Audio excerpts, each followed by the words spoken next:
Thanks for staying with us. Researchers say cases of diabetes worldwide have doubled from 7 to 14% since 1990. That includes type 1 and 2 of the disease. And today is the commemoration of World Diabetes Day. We speak to the Healthy Living Alliance CEO, Nzama Mbalati, who joins us this evening.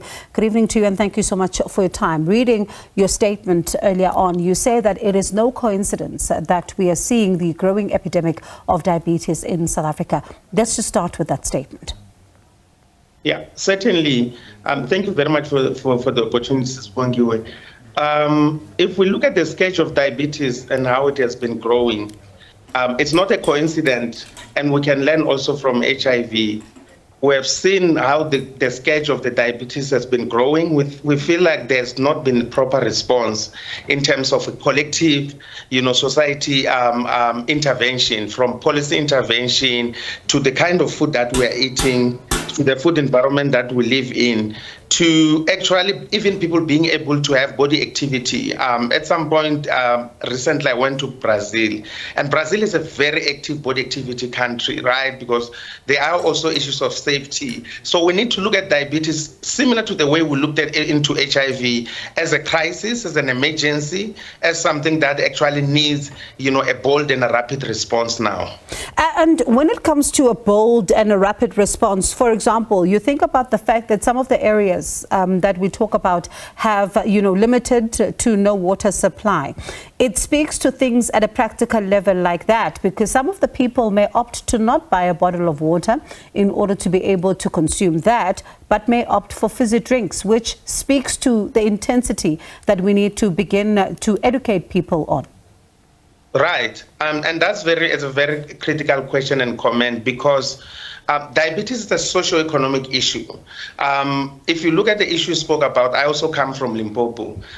In my household, where I come from, my mother still buys water. So communities around, will opt for, a cheap sugary drink or a cheap energy drink that is 8 rand. If they are thinking about they need to buy, a 25 liter of water in order to drink, to cook, and to wash. So you cannot isolate diabetes from other socioeconomic issues. Issues of poverty, right? If we're telling people to eat healthy, can people afford, healthy food? Can people have access to healthy food? So just the same way as we tackle HIV, we need very bold and rapid response in terms of policy intervention, because one of the things I've been saying to my colleagues that diabetes is increasing poverty. By this, I mean, if you're diabetic, right, there's a cost to diabetes in terms of you need to purchase your medicine. If you're getting your medicine free in clinic, you have a script of the food you must eat. So in this person who's diabetic no longer eat the food that other people eat in the household, because he has been told now it's already diabetes, but it's already a bit late. So I think we need bold action in terms of screening, in terms of prevention, in terms of management of diabetes. I have recently had friends and family members who were severely and gravely ill when they were diagnosed with diabetes. So that is a worrying concern, because it's a silent killer.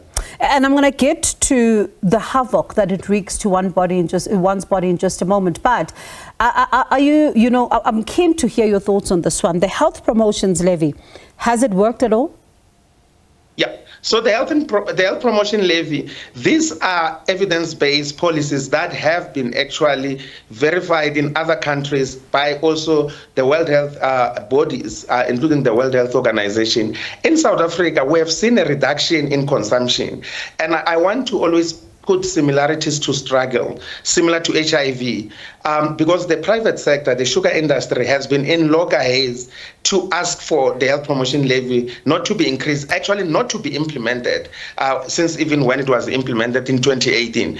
The biggest problem is when we're dealing with issues, and even if you can include tobacco and other things, is that when you have a private sector that doesn't want to transform, it will tell you something doesn't work, or maybe even if it's working, to say it has adverse effects. The problem is that if we don't take bold action, such as interventions such as the health promotion levy, making sure that there's front of pack warning labels in food that is unhealthy as a way of raising awareness, because reaching 1 person at the time to educate them. We know it's difficult and behavioral change. So there are other interventions that we can have. We can make sure that this food is not marketed vigorously, it's not made sexy. We can make sure that the school food environment doesn't have unhealthy food. We're talking about children dying, which is a serious issue, which is covered by the media because it's costing life, because it's well reported. It's a significant number of people children dying in our faces.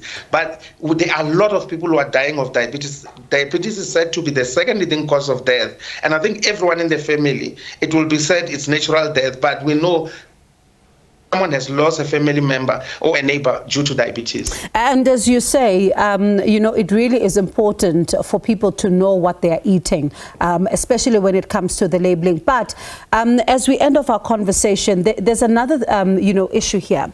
Left untreated, diabetes can wreak havoc in a person's body. You think about several complications that are, linked to this one. Now, when we're looking at this particular aspect of the disease, have we even begun to understand what it can do to a person's body? Yeah, that is the biggest problem, Ms. Bongiwe, and I can take you a step back.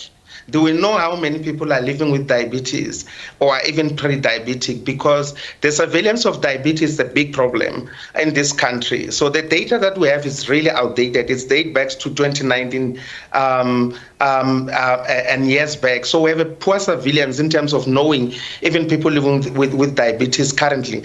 We know that it's 4.2, the known number of people living with diabetes. But like you have said, I have recently had family members and friends in the very recent moment, within these weeks, within these months, where someone felt dizzy, someone really felt gravely ill, and when they went to the hospital, their blood sugar level was too high to be able. So diabetes can wreak serious havoc in terms of it can actually even collapse. You can even collapse and die instantly if you are not screened, if you didn't know you are pre-diabetic or you have actually developed diabetes, because it can raise your blood pressure at the same time, and cause a serious havoc in your body in a way that someone can even collapse and someone can really fall gravely ill if it's not detected early.